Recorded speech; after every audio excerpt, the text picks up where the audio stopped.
Assalamualaikum warahmatullahi wabarakatuh. Salam sejahtera untuk kita semuanya. Selamat pagi, siang, sore, dan malam bagi teman-teman dan Bapak dosen yang menonton video saya ini. Sebelumnya perkenalkan, nama saya Muhammad Hilal Sinaga. Saya dari eh, program studi Ilmu Politik Universitas Malik Saleh dengan nomor induk mahasiswa 2102200029. Nah, kali ini saya akan menjelaskan terkait dengan perang Rusia dan Ukraina serta urgensinya bagi dunia. Nah, presentasi ini saya lakukan dalam memenuhi tugas dengan mata kuliah Teori Hubungan Internasional. Baik, dalam perang Rusia dan Ukraina ini ada beberapa pembahasan yang akan saya bahas, yaitu yang pertama, teori yang berhubungan dengan perang. Pastinya dalam satu eh, tindakan ataupun dalam satu kegiatan yang dilakukan oleh manusia pasti ada teori-teori yang dikembangkan. Salah satu adalah teori yang berhubungan dengan perang. Yang kedua adalah penyebab perang dari Rusia dan Ukraina. Yang ketiga urgensinya di bidang politik, keamanan, ekonomi, dan hubungan luar negeri akibat perang. Yang keempat yang pastinya adalah sikap dan tanggung jawab Indonesia sebagai negara non-blok. Yang kelima kesimpulan. Yang pertama kita bahas adalah teori yang berhubungan dengan perang. Teori yang mengenai perang itu yang pertama menurut Oppenheim. Dia menyebutkan bahwa war is contention between two or more states as strokes their armed force for the purpose of overpowering each other and imposing such conditions of peace as the victor pleases. Yang artinya adalah perang adalah sengketa antara dua negara atau lebih melalui kekuatan senjata mereka dengan maksud menguasai lawan dan membangun kondisi perdamaian seperti yang diinginkan oleh pemenang. Sementara menurut Kusuma Atmaja dalam bukunya, perang adalah suatu keadaan di mana suatu negara atau lebih terlibat dalam suatu persengketaan bersenjata, disertai dengan suatu pernyataan niat salah satu pihak lain. Sementara itu dalam pemikiran kaum liberal dari Rawls, Kahn, and Capden hingga Schumpeter and Doyle menyebutkan bahwa perang dimunculkan oleh pemerintahan militeris dan non-demokratis demi kepentingan pribadi mereka. Perang direncanakan oleh golongan pejuang yang berusaha memperluas kekuasaan dan menambah kekayaan mereka dengan cara menaklukkan wilayah. Menurut Paine, dalam The Rights of Man, sistem perang dibuat untuk mempertahankan kekuasaan serta jabatan raja, negarawan, tentara, diplomat, serta perusahaan-perusahaan perlengkapan perang, dan melanggengkan ketiranian mereka kepada rakyat. Perang memberikan alasan kepada negara untuk menaikkan pajak serta pengendalian di atas mereka itu.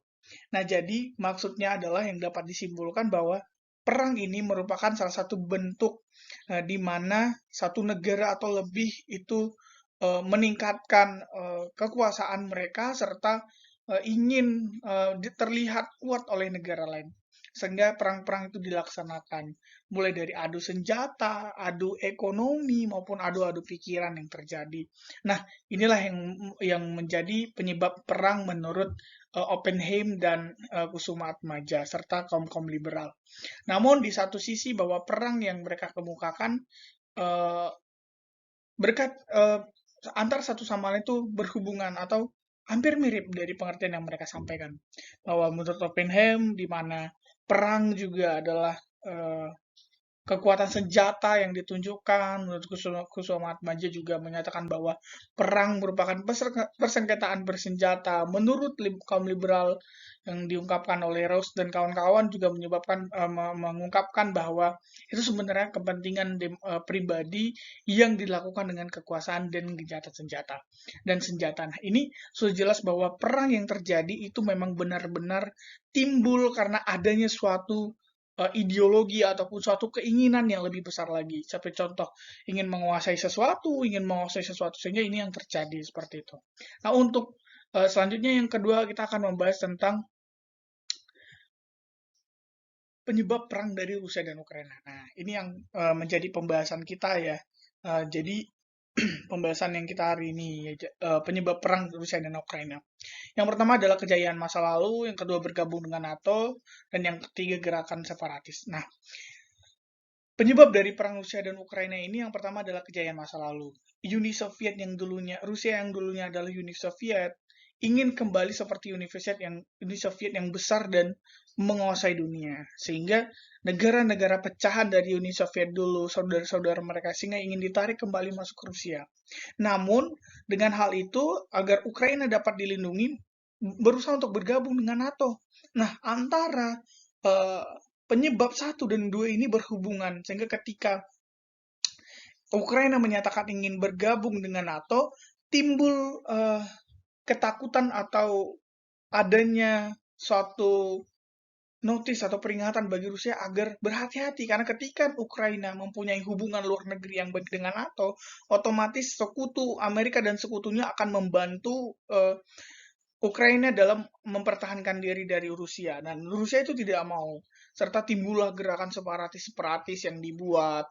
Nah, adanya mempertahankan negara mereka. Nah, ini yang membuat Rusia untuk eh, untuk melakukan invasi kepada Ukraina ini. Sehingga dari kejayaan masa lalu dengan bergabung dengan NATO, gerakan separatis itu sudah membuat mereka, Rusia sendiri, Presiden Vladimir Putin sedikit merasa bahwa ini ada bahaya yang ada di depan kita.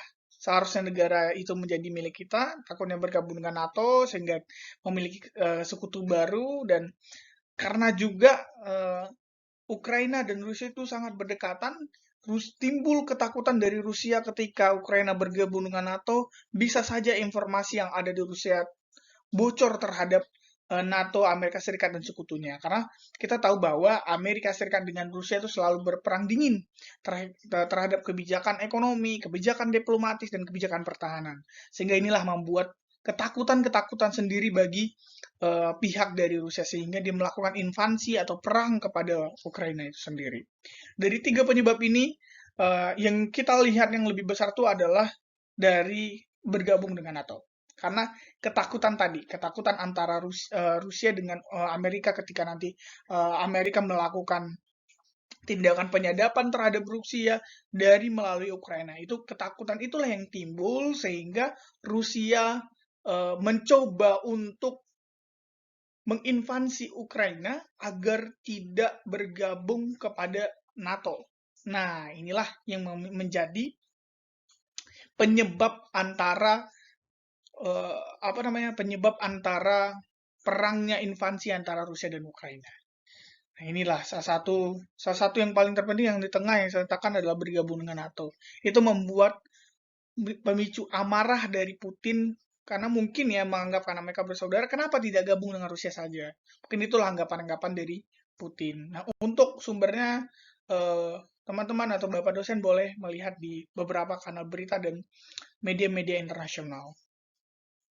Selanjutnya, perjalanan dari perang Rusia-Ukraina ini. Kita tahu bahwa perang itu pasti ada penyebabnya. Seperti yang disampaikan oleh Kusumatmaja, eh, adanya adu senjata antara satu negara dengan lain ataupun gabungan dari negara lain, seperti yang disebutkan oleh kaum liberal, adanya tujuan dari kaum-kaum yang ingin mendapatkan sesuatu kekuasaan. Nah, perjalanan perang Rusia-Ukraina itu sendiri dimulai pada tahun 2014, di mana Rusia mencoba untuk kembali ya seperti alasan kedua tadi bahwa bergabung dengan Rusia lagi, namun timbul di situ gerakan separatis dari Ukraina sehingga terjadi perang. Dan 2015 selesai perang yang diawali pada tahun 2014, selesai 2015 dengan perang dan gencatan senjata. Selesai mereka dengan gencatan senjata. Namun 2016 pemerintah Ukraina atau pemerintah Rusia menuduh Ukraina melakukan penyadapan terhadap pejabat-pejabat tinggi yang ada di Rusia. Nah, ini mulai panas waktu itu, namun tidak terjadi apa-apa. Puncaknya itu terjadi pada tahun 2022. Waktu Ukraina mencoba untuk mendeklarasikan bahwa dia akan mendaftarkan diri kepada NATO. Nah, ini tadi kembali ke alasan nomor 2, sehingga timbul rasa was-was diri dari Rusia yang takut akan ketika Ukraina bergabung dengan NATO, otomatis informasi-informasi yang ada nantinya di Rusia bisa dikirim ke NATO dan sekutunya seperti Amerika Serikat. Karena memang sudah saya sebutkan tadi bahwa Rusia dan Amerika Serikat atau pemerintah AS itu selalu ada perang dingin terkait dengan baik itu hubungan diplomatik maupun pertahanan dan keamanan. Nah, inilah penyebabnya 2022 sehingga pada tanggal 28 Februari ya 2022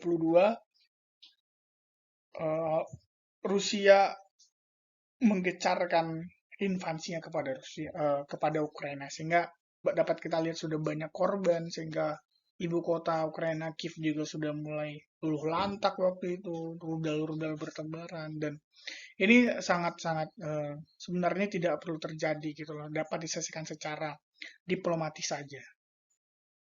Selanjutnya urgensi. Nah, ini yang paling penting, ini adalah yang ketiga yang kita bahas adalah urgensi. Urgensi atau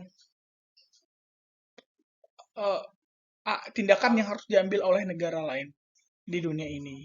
Dan ada 4 yang coba saya simpulkan, yaitu yang pertama ada politik, yang kedua ekonomi, yang ketiga keamanan, dan yang keempat hubungan luar negeri. Kita lihat dahulu dari sisi politik. Akibat perang ini, banyak kebijakan luar negeri di negara di dunia ini menjadi berbagai kepentingan.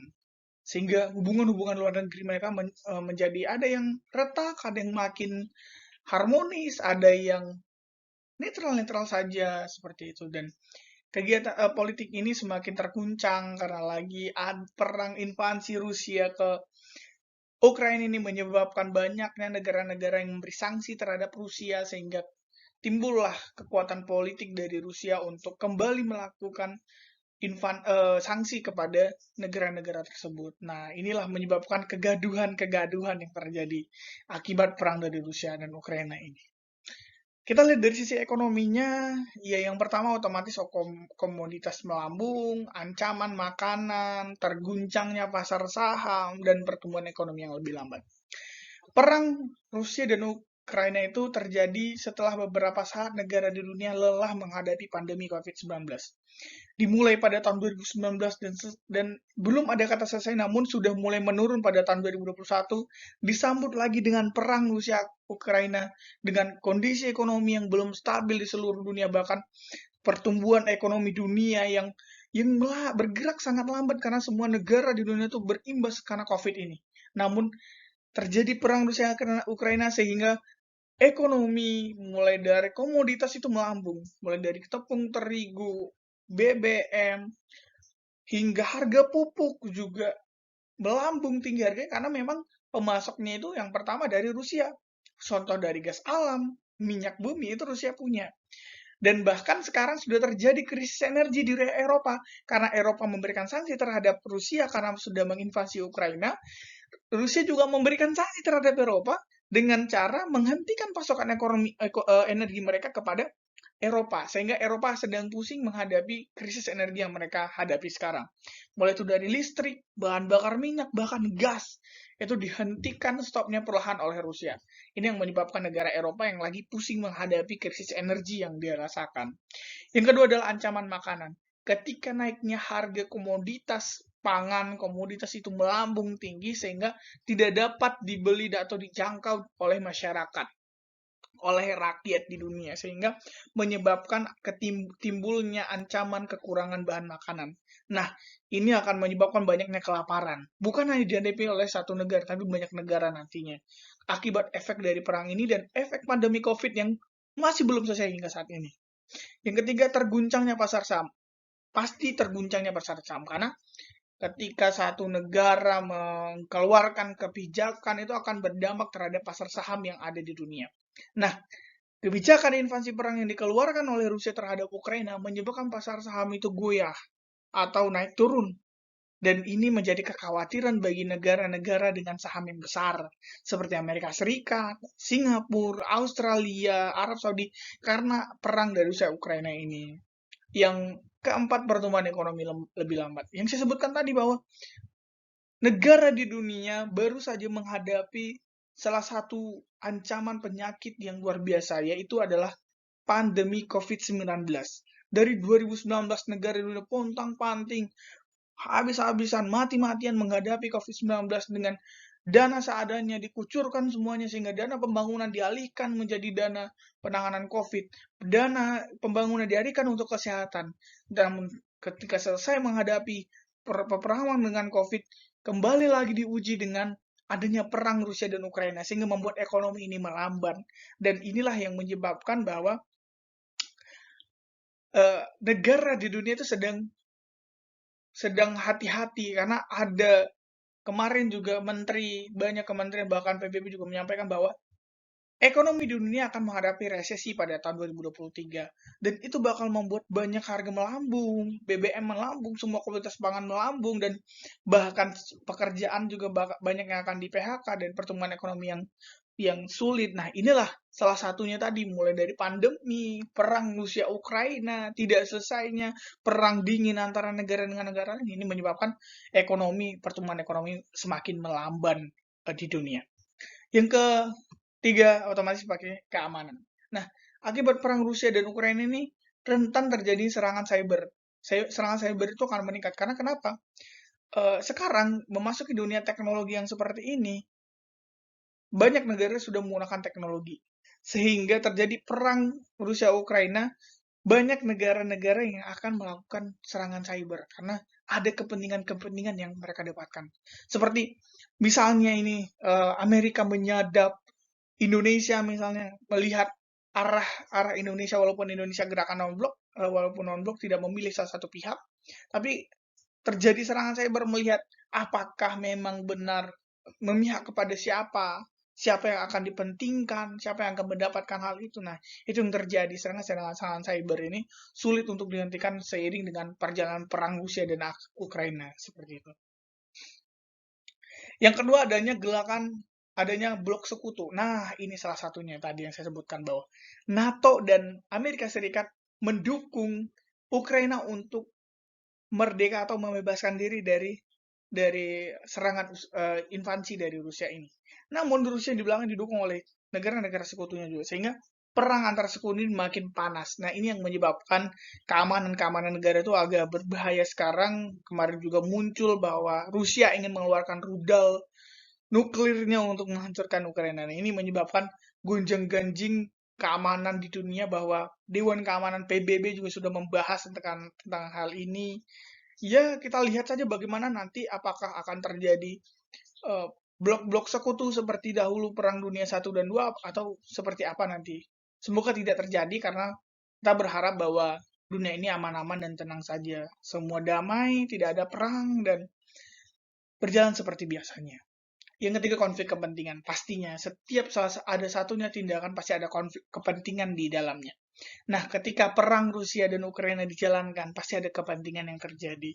Mulai dari penjualan senjata, makanan, BBM yang tadi saya sebutkan, melambungnya. Nah, ini ada yang diuntungkan dari kegiatan ini. Ya, dari sisi keamanan, ya pasti ada yang konflik kepentingan gitu loh. Tentang bagaimana dapat keamanan ini mereka gonjang-ganjing kan, sehingga ya mungkin ada kepentingan ekonomi juga, kepentingan politik di dalamnya, kita juga tidak dapat melihat apakah tujuannya dari namun kita perlu melihat dari sisi bahwa inilah bentuk-bentuk yang dirugikan ketika terjadi satu perang, terutama perang Rusia dan Ukraina. Selanjutnya adalah hubungan luar negeri. Nah, ketika hubungan luar negeri ini berhubungan dengan keamanan tadi, bahwa memanasnya hubungan Rusia dan NATO. NATO yang Amerika Serikat juga ada di dalamnya, ya pasti memanas, karena memang Ukraina sudah ingin mendaftarkan sebagai anggota. Ya setidaknya sudah dibuka buku untuk Ukraina, namun belum diterima NATO karena Rusia tadi.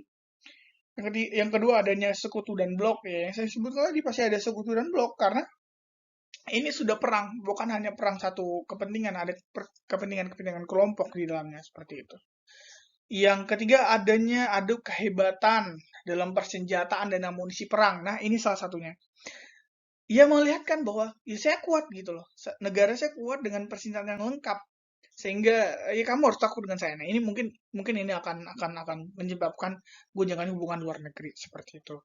Nah, mulai dari politik, ekonomi, keamanan, dan hubungan luar negeri, dapat disimpulkan bahwa perang Rusia Ukraina jika tidak segera dihentikan, maka akan terjadi hal-hal yang tidak diinginkan, seperti resesi ekonomi, seperti politik dunia yang makin memanas, seperti hubungan luar negeri yang semakin tidak menentu arah seperti itu. Sedangkan negara dunia sedang disibukkan dengan menghadapi ekonomi yang semakin sulit. Negara dunia sedang sulit menghadapi pendapatan yang mencoba untuk menaikkan pertumbuhan ekonomi mereka, sehingga ini menjadi bagian yang terpenting untuk kita lihat seperti itu.